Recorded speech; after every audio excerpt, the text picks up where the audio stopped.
Jack Harris, the first time involved in Italian party, the party of the Shadows Fans collection in Italy. Okay? Oh, he was in early 1958 the leader of the Shadows group, and he was leader for the first year, many years, and then you go solo. How you realized the Shadows project at this day? We realised in the beginning, in the studio, when we first, well, Apache really, that was the one, with this echo was brand new echo, and we just knew it was a new sound. It was amazing sound. So we stuck with that. You realize this sound, but if you remember, what are the problems to get rise at the such? Well, obviously, before we went in the studio, we rehearsed and rehearsed and rehearsed Apache until we were note perfect, and then we just, in the studio, we just messed around with, played around with different echo, and till we got the exact sound, which was wonderful. But your first guitar are not Fender? My first guitar? Oh, so the other of the group? Oh no, I had a Famous, Hank had an Antoria, Bruce, I don't know what Bruce had, I can't remember, but nobody had Fenders. But you discovered the sound when you have the Fender or not? Only when you have the Fender? Only, yeah. We all had Fenders when we did Apache, yeah. And for us, we would like to know something about the recording session, because we know that at time the session is done very different than now. Because now it's more easy, there are more effects, more channels. But I would like you say the story, how you realized the first section, what are the problems, how you realized the sound, this magic sound of the first album of the Shadows. Well, in those days it was only 4-track. Now you can get 36 tracks. So if someone made a mistake, we had to start again. So it was quite difficult. But Apache wasn't going to be the A-side at first, it was going to be Quartermaster Stores. But we talked Norrie Paramore into releasing Apache, because that was the best number. But it was quite hard in those days. You had to go straight through without making a mistake, which is very hard. And how you tapes? You put the different side, the 4 microphones separately? Well, each instrument had a separate microphone, and the drums, of course.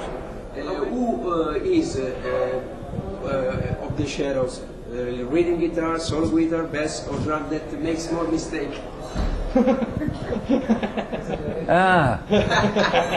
Hank. He told it last time here. Hank. Hank's music consists of mistakes in the early days, but Hank's very clever. He can make mistakes sound good. He admits this. And who is the more correct? Me.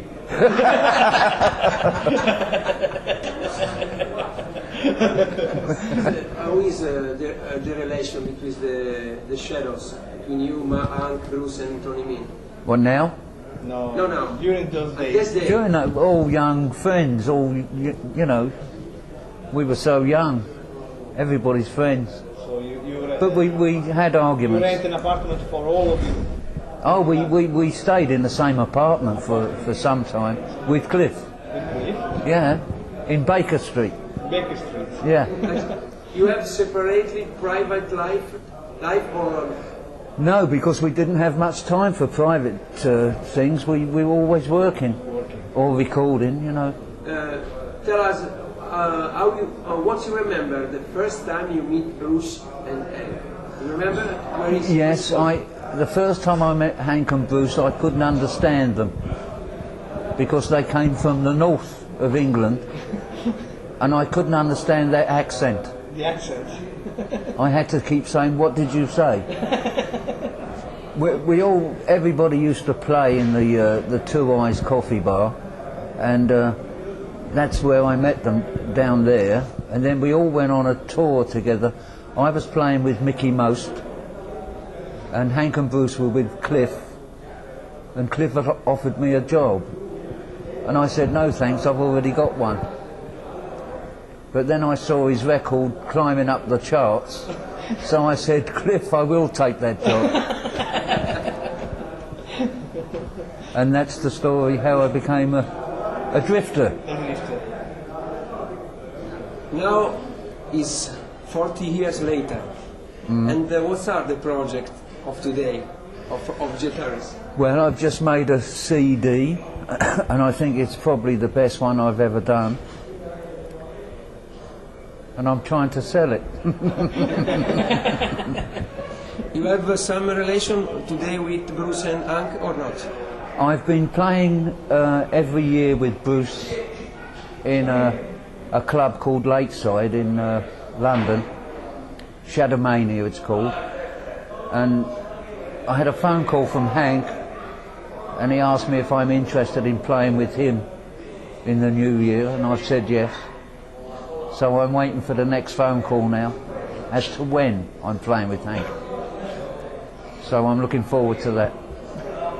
The same thing said Hank Marvin last time, the first unique time he arrives in Italy, in the clinics he makes on the 1st of July last year, said his desire is to have again for a time all the old shadow. You, Tony Meehan, Just for one time. Bruce and him for make it a tournée, for I'd make a big like- concert.